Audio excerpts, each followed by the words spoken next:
الصلاة والسلام على من لا نبي بعده أما بعد فقال الله تعالى وقال الرسول رب إن قوم اتخذوا هذا القرآن مهجورا۔ میرے عزیزو، اللہ سبحانہ و تعالیٰ نے جب انسان کو اس دنیا کی طرف بھیجا، آدم علیہ السلام کو جب اللہ سبحانہ و تعالیٰ نے جنت سے نکل جانے کا حکم دیا اور دنیا کی طرف بھیجنے کا حکم دیا، تو ساتھ میں یہ بھی فرمایا فَإِمَّا يَأْتِيَنَّكُم مِّنِّي هُدًى، میری طرف سے رہنمائی آئے گی، ہدایت آئے گی۔ فَمَن تَبِعَ هُدَايَ، تو جو میری ہدایت کی، میری رہنمائی کی پیروی کرے گا تو اس پر نہ کوئی خوف ہوگا نہ کوئی غم ہوگا، اور جو ہدایت کے خلاف چلے گا، ہدایت کو نظر انداز کرے گا، تو پھر اس کا ٹھکانہ جہنم ہے۔ تو میرے عزیزو، جب سے انسانیت آئی ہے تب سے اللہ سبحانہ و تعالیٰ کی طرف سے وہ ہدایت، وہ گائیڈنگ اور رہنمائی کا جو سلسلہ ہے وہ بھی جاری ہے۔ آدم علیہ السلام کی زندگی میں ہی، ان کی موجودگی میں ہی، آدم علیہ السلام کے بیٹے شیث علیہ السلام کو اللہ سبحانہ و تعالیٰ نے مبعوث فرمایا کہ انسانیت بھٹک نہ جائے، انسانیت اپنا راستہ نہ بھول جائے، انسانیت اپنے اصل گھر کو فراموش نہ کر بیٹھے اور اس دنیا کو اصل گھر نہ سمجھ بیٹھے۔ اس کے کچھ عرصے بعد اللہ سبحانہ و تعالیٰ نے ادریس علیہ السلام کو بھیجا، پھر کچھ ہی عرصے بعد نوح علیہ السلام کو بھیجا،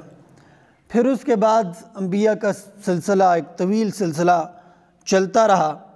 اور 1,24,000 کے کچھ کم و بیش انبیاء اللہ سبحانہ و تعالیٰ نے مبعوث فرمائے۔ ان میں آخری پیغمبر جناب محمد رسول اللہ صلی اللہ علیہ وسلم کو اللہ سبحانہ و تعالیٰ نے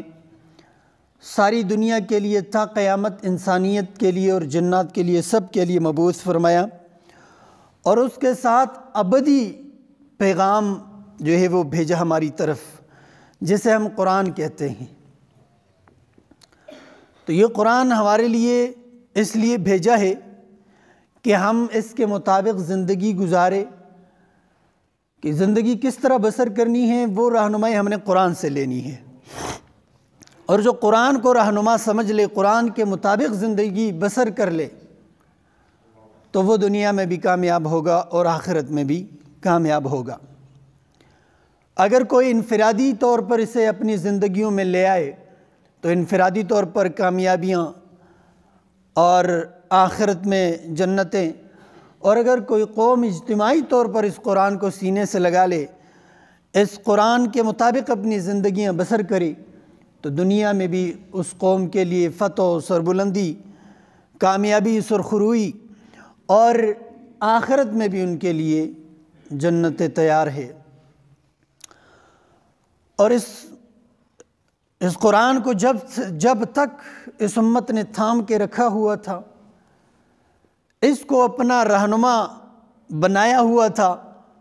تو یہ امت دنیا میں بھی سرخرو جا رہی تھی، فتح مند بڑھ رہی تھی آگے، اور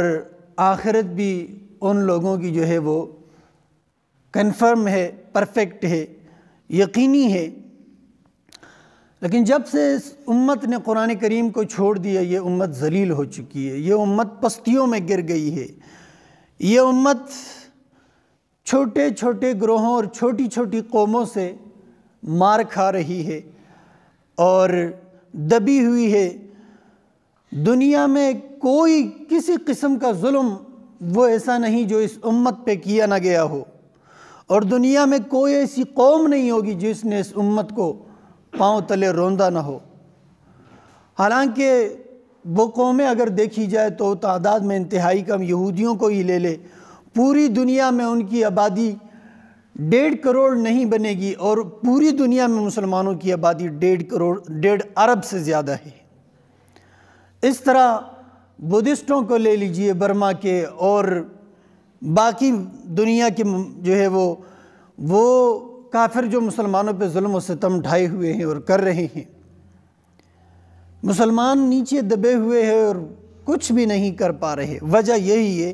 کہ اس امت نے قرآن کریم کو چھوڑا ہوا ہے۔ اور یہی نہیں میرے عزیزو، بلکہ صرف دنیا کا ہی معاملہ نہیں، بلکہ کل قیامت کے دن بھی اگر خسارے کا سامنا کرنا پڑا تو اس کی وجہ بھی یہی قرآن کا چھوڑنا ہے۔ اس لیے کل قیامت کے دن کچھ بدبخت قسم کے لوگوں کے بارے میں رحمت للعالمین اور اپنی امت پر شفیق و رؤوف الرحیم مہربان نبی وہ بھی شکوہ فرما دیں گے کہ یا اللہ، اے میرے رب، میری اس قوم نے موجود ہوں گے ایسے لوگ، بلکہ ان کے ہاتھ میں جھنڈا بھی پکڑا ہوا ہوگا، یہ قرآن کو فراموش کرنے والے لوگ ہیں۔ قیامت کے دن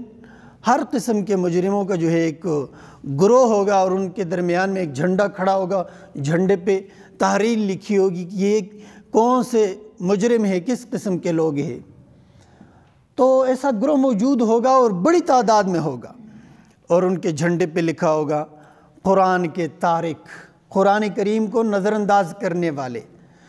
اور اللہ کے پیغمبر شکوہ فرمائیں گے کہ یا اللہ، میری اس قوم نے قرآن کریم کو چھوڑ دیا تھا۔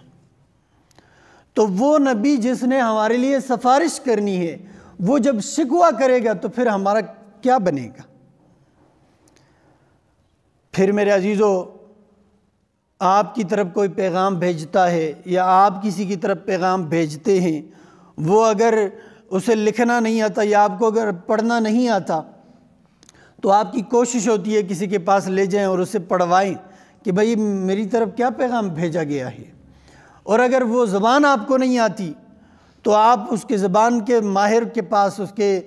جاننے والے اور سمجھنے والے کے پاس لے جاتے ہیں کہ یہ پیغام میری طرف آیا تو ہے، میرے بھائی کی طرف سے، میرے دوست کی طرف سے، یا کسی بڑے محکمے کی طرف سے، یہ مجھے پڑھ کے تو سنائیں کہ اس میں کیا لکھا ہے۔ کوئی بھی ایسا نہیں کرتا کہ بس اس پیغام کو لفافوں میں لپیٹ کے جو ہے گھر میں اوپر اونچی جگہ رکھ دے، میرے دوست کا پیغام ہے، یا جو ہے وہ عدالت کی طرف سے کوئی پیغام آیا اور بڑا برکتی پیغام ہے، بس اس کو اوپر رکھے۔ ہر ایک کہے گا کہ بھئی اس کو پڑھو اور اس میں جو پیغام ہے اس کے مطابق کچھ کرنے کی کوشش کرو، لیکن واحد اللہ سبحانہ وتعالیٰ کا پیغام ہے کہ اس کے ساتھ ہم مسلمان قوم اجتماعی طور پر انتہا درجے کا ظلم روا رکھے ہوئے ہیں کہ اس کو تلاوت کرنا یہ تو ہم چھوڑ چکے مکمل طور پر۔ رمضان میں کہیں سننے کو تھوڑا مل جاتا ہے، اور تلاوتیں جو ہے اس کی تو گئی، اس سے آگے قرآن کریم کی فہم اور اس کو سمجھنا یہ تو ہم نے سمجھا بس یہ مولوی صاحبان کا کام ہے، ہمیں اس سے کیا۔ حالانکہ یہ قرآن صرف مولوی صاحبان کی طرف نہیں بھیجا گیا، یہ ساری امت کی طرف بھیجا گیا ہے، اور شکوہ اللہ کے رسول ساری امت کے بارے میں کریں گے جس نے اس قرآن کریم کو نظر انداز کر کے رکھا۔ تو میرے عزیزو، یہ مہینہ بھی قرآن کریم کا مہینہ ہے۔ اس مہینے کی فضیلت اللہ سبحانہ وتعالیٰ نے قرآن کریم سے جوڑ کے رکھی ہے۔ فرمائے شہر رمضان الذی انزل فیہ القرآن، رمضان کا تو مہینہ وہ عظیم مہینہ جس میں ہم نے قرآن نازل کیا، یعنی اس کی فضیلت کا جو حوالہ اللہ سبحانہ وتعالیٰ نے دیے تو قرآن پر دیا ہے۔ قرآن کو اس کی فضیلت میں بطور دلیل کے پیش کیا کہ اس کی فضیلت یہ ہے کہ ہم نے اس میں قرآن نازل کیا ہے۔ تو اسی مہینے میں ہم قرآن کو اکثر نظر انداز کر دے، قرآن کریم سمجھایا جا رہا ہو، قرآن کریم کا درس ہو رہا ہو اور ہم اٹھ کے چلے جائیں، قرآن کریم کی تلاوت کہیں دور دور تک نظر نہ آتی ہو، قرآن کریم کو جب سنایا جا رہا ہو نمازوں میں، تراویح میں، تو ہم آنکھیں بند کر کے چلے جائیں، یہ خسارے کا سودا ہے میرے عزیزو۔ کل قیامت کے دن پھر افسوس کرنے سے ہمیں کچھ نہیں ملے گا۔ یہ زندگی ہمیں اللہ سبحانہ وتعالیٰ نے غنیمت کے لیے دی، ایک موقع غنیمت ہے کہ وہ جو ہمارا اصلی وطن جس سے ہمیں شیطان نے محروم کر دیا ہے، اور پھر بھی لگا ہوا ہے ہمیں محروم کرنے میں۔ یہ پیغام، یہ قرآن کریم ہمیں بتائے گا، طریقہ بتائے گا کہ کس طرح اس اپنے جو ہے ہمیشہ کے گھر کو دوبارہ سے کس طرح حاصل کرنا ہے۔ تو میرے عزیزو، ہمیں غور و فکر کرنا چاہیے، ہمیں اپنی زندگیوں کا احتساب کرنا چاہیے کہ ہم کس طرف جا رہے ہیں، اور یہ ہمارا رویہ ہمیں کہاں لے کے جائے گا، جنت کی طرف یا جہنم کی طرف۔ اللہ تعالی ہمیں سمجھنے اور عمل کرنے کی توفیق عنایت فرمائے۔